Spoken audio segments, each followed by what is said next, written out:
દિવસો અગાઉ ડીસા શહેરની એક હોટલમાં જમવા આવેલા કેટલાક લોકો વચ્ચે થયેલી બોલાચાલી અને મારામારી બાદ દિનેશભાઈ ખત્રીનું અપહરણ કરવામાં આવ્યું હતું।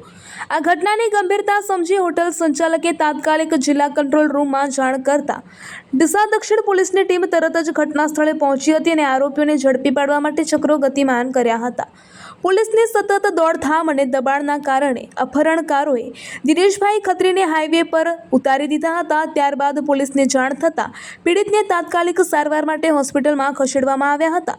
આ સમગ્ર મામલે ડીસા શહેર દક્ષિણ પોલીસ સ્ટેશનમાં ગુનો રજીસ્ટર નંબર 11-19-50-042-78-9/2026 હેઠળ ભારતીય ન્યાય સંહિતાની કલમ 140(3)310(2) 115(2) સહિતની વિવિધ કલમો મુજબ ગુનો નોંધવામાં આવ્યો છે। આ તપાસ દરમિયાન ડીસા દક્ષિણ પોલીસે આરોપી મોતીભાઈ ભુરાભાઈ રબારી રહે વાવથરાદ જિલ્લો બનાસકાંઠાને ઝડપી પાડી કાયદેસરની કાર્યવાહી હાથ ધરી હતી।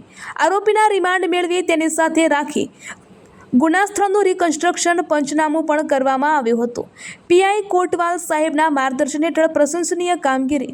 આ સમગ્ર તપાસ ડીસા દક્ષિણ પોલીસ સ્ટેશનના પોલીસ ઇન્સ્પેક્ટર કોટવાલ સાહેબના માર્ગદર્શન અને દેખરેખ હેઠળ ઝડપી અને અસરકારક રીતે હાથ ધરવામાં આવી હતી।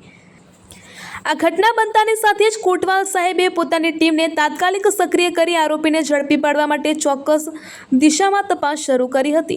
તેમણે સૂઝબૂઝ કાયદાકીય સમજણ અને ટીમવર્કના કારણે ગંભીર અપહરણ કેસમાં મહત્વપૂર્ણ સફળતા પ્રાપ્ત થઈ છે।